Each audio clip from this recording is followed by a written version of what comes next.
All right, we are done dry pressing, and we've got Wednesday A and Wednesday B's pellets, and we're ready to do the first batch of sintering. And so that's what we're going to do right now. We're going to load them into the furnace, and then we are going to sinter them. So I'm going to show you the moving to the furnace, and then I'm going to show you the programming like I did last time for the calcination steps. So if you want to come over here, I'll show you the pellets that we have ready for Wednesday A and B. As you've looked at the data for dry pressing, you'll have all the information about these pellets, but these are on the flat crucibles. We put the bed powder of aluminum oxide and then your YBCO pellets that have been calcined and ground down past 325 mesh. So I'm going to take each of these and put them in the furnace. We had to make a slight alteration with the furnaces.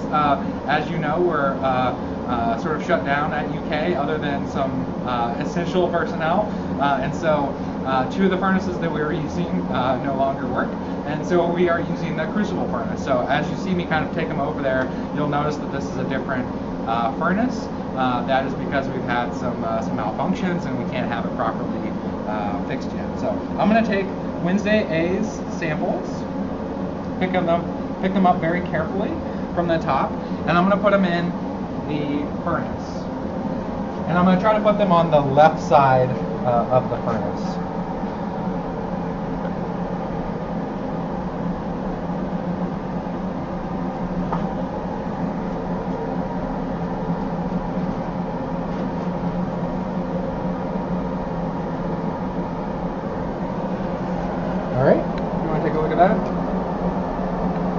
Again, this is the crucible furnace, crucible type furnace. You might recognize it from the ion exchange experiment. This is the one we had one of the salt pots in for, sorry, not the ion exchange experiment, for the steel lab. We had one of the samples in there as well. All right, so I'm going to do the next one, the Wednesday B batch of pellets.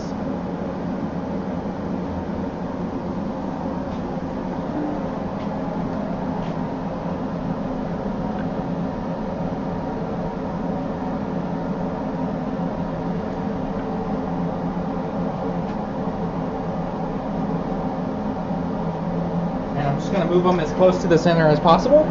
So Wednesday B is on the left there, and we'll make a note and label the furnace so that it's very clear that that's the case. All right, so I'm going to put the top on the furnace, and then we're going to program the furnace here in a second. All right. We are going to program the furnace now, and so you've seen this before with calcination, but this is to show you the sintering process that we're going to do for the first lab session. So this is the normal sintering up to 950 degrees, and we aren't going to do a binder burn-off step. So if you recall, we're going to buy our Wednesday A and Wednesday B's first lab session's worth of pellets, and that's from the design matrix.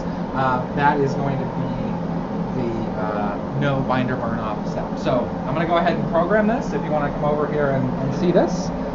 So just like the PID controller here is the same as on the other furnace, we're just dealing with a different furnace itself. And so I'm going to hit this first button a couple times till I get to program list. Then I'm going to hit the second button, and it's going to bring up program and then a number. I want to do 2. The first one was for the calcination. So I want to do 2. So I'm going to hit the button again, and this is going to bring up the actual program. And so, again, the first couple things we don't need to know about, but the ramp unit is in minutes.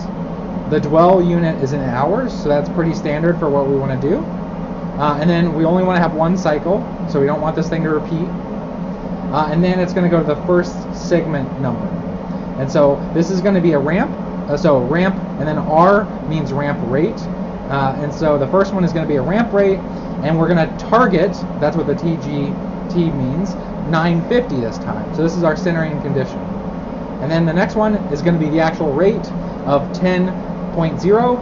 Since we chose minutes, that means 10 degrees per minute. So I'll hit the next.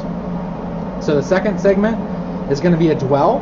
So we want to dwell, and again it's in hours, so we're going to dwell for 6 hours this time. And then after that, our third segment is a step. So this means it's going to try to get from the temperature that we're at to the next temperature that we set in a single step, right? So it basically is trying to do it fast, and I'll explain that in a second. So that, on this case, the target is 0. So what this means is that we're going to dwell at 950 for 6 hours, and then we're going to try to target 0 degrees. Well, at that point, this is a furnace with heating elements. We're not cooling artificially in any way. So basically, it's going to try to get to a low temperature as fast as it can. And so this is basically a furnace cool. So we're just going to let the furnace cool as fast as it can. And so that's what we're trying to do here with this step. And so if you go to the next segment, it's basically end. So this is ending the program. All right, so then when we're ready to go, we're going to go back to the first button, push it a few times until we see run list, and then we hit the second button again. It's on program 1 right now. We want to go program 2 because that's the one we just set. Wait for it to click, so that's what happened. And then we're going to go back, and then at this point, what we can do is again find 2, and then if we click it once, and then so I click the second button again, and now it says stat off, so the program's off.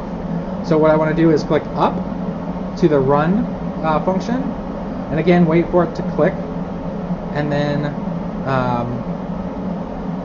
basically go back and here now at this. So now if we go back to the home screen, we can see that we have our actual temperature, so it's a little hot already, and then the set temperature below.